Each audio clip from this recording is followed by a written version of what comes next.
कमरा अंधेरे में डूबा है। धूल के कण हवा में तैर रहे हैं, जैसे किसी भूली हुई याद के टुकड़े। वो बैठा है, खामोश, एक पत्थर की मूरत की तरह। उसके हाथ में रखा फोन अचानक कांपता है। स्क्रीन पर एक नाम चमकता है, वो नाम जिसके लिए कभी उसकी दुनिया घूमती थी। एक वक्त था जब इस कंपन से उसका दिल भी कांप उठता था। एक उम्मीद, एक बेचैनी, एक जुनून। पर आज कुछ भी नहीं।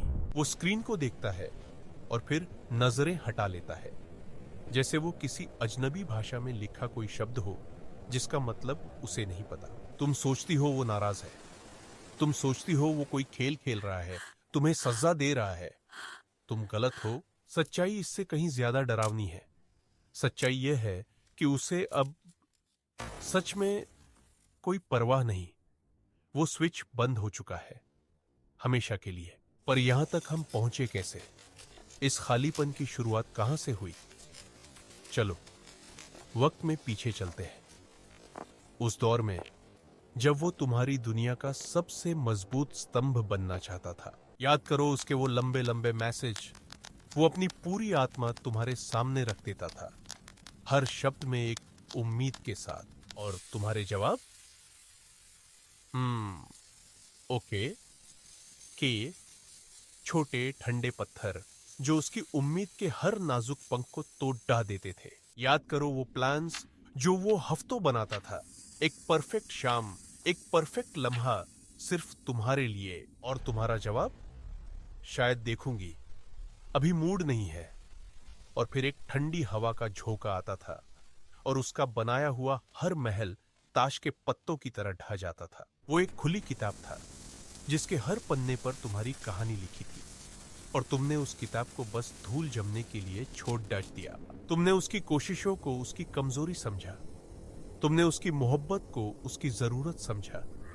ये तुम्हारी सबसे बड़ी गलती थी, क्योंकि हर बार जब तुमने उसे नजरअंदाज किया, तुमने उसे थोड़ा और मजबूत बनाया।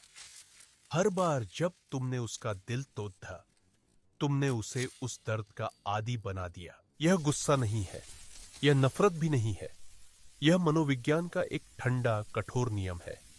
इसे भावनात्मक थकावट, इमोशनल बर्नआउट कहते हैं। सोचो, एक कुआं है, वो लगातार उसमें से तुम्हारे लिए बाल्टियां भर भर कर पानी निकालता रहा। प्यार, ध्यान, परवाह। और तुमने बस पानी लिया, पिया और चली गई।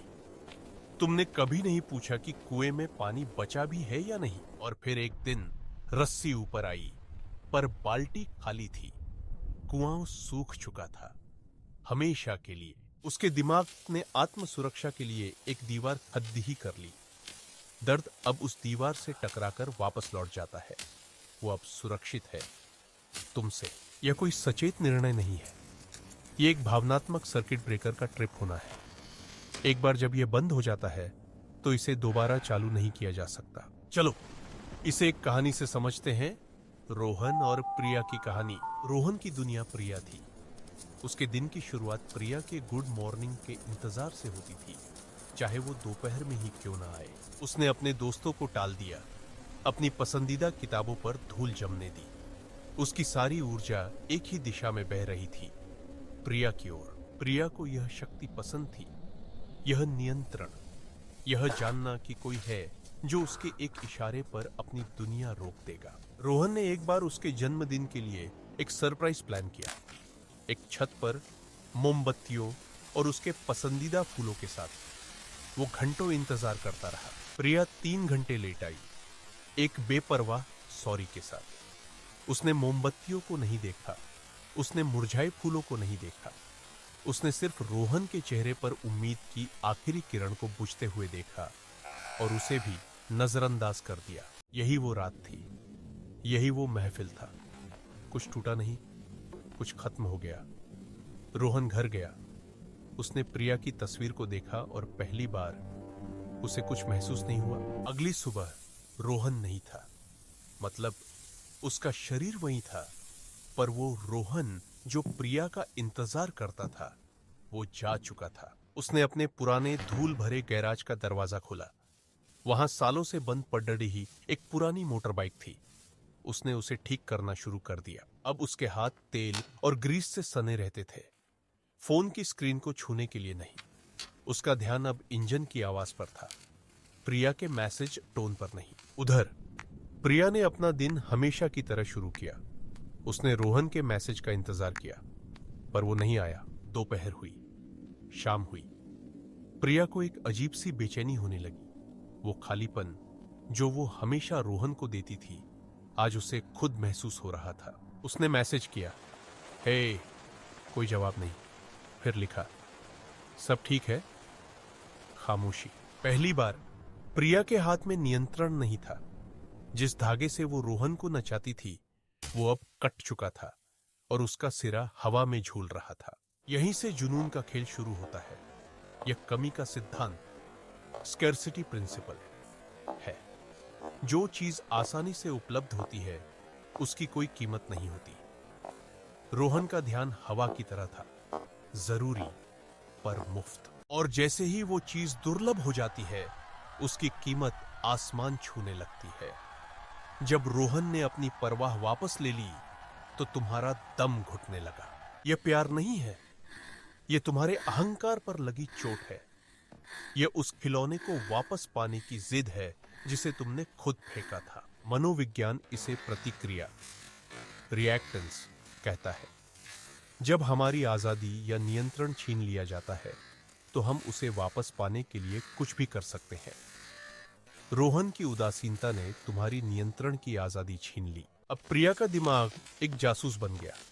वो उसके सोशल मीडिया को देखने लगी, उसके दोस्तों से पूछने लगी, वो कहाँ है, वो क्या कर रहा है, क्या वो किसी और के साथ है। वो वजह ढूंढ रही थी, पर वो ये समझने को तैयार नहीं थी कि वजह कोई और नहीं बल्कि वो खुद थी। उसके दिमाग के लिए ये एक अनसुलझी पहेली थी और हमारा दिमाग अधूरी चीजों से नफरत करता है। एक शाम वो रोहन के गैराज पहुंच गई। वो उसे रंगे हाथों पकड़ना चाहती थी, उसे उसकी गलती का एहसास दिलाना चाहती थी। उसने दरवाजा खोला। अंदर रोहन था, मोटर बाइक पर झुका हुआ। उसके चेहरे पर शांति थी, एक सुकून जो प्रिया ने पहले कभी नहीं देखा था। उसने रोहन को देखा। वो गुस्सा नहीं था, वो दुखी नहीं था, वो बस शांत था। उसने प्रिया को ऐसे देखा जैसे वो किसी पुरानी पहचान वाले को देखती है जिसे वो मुश्किल से पहचान पा रही हो। प्रिया ने वो सब कहा जो उसने सोचा था। तुम मुझे नजरअंदाज क्यों कर रहे हो? मैंने क्या किया? तुम इतने बदल कैसे गए? रोहन ने उसकी सारी बातें सुनी और फिर उसने बस इतना कहा, प्रिया, मुझे उम्मीद है तुम्हें वो मिल जाएगा जो तुम ढूंढ रही हो। और उस एक पल में प्रिया सब कुछ समझ गई।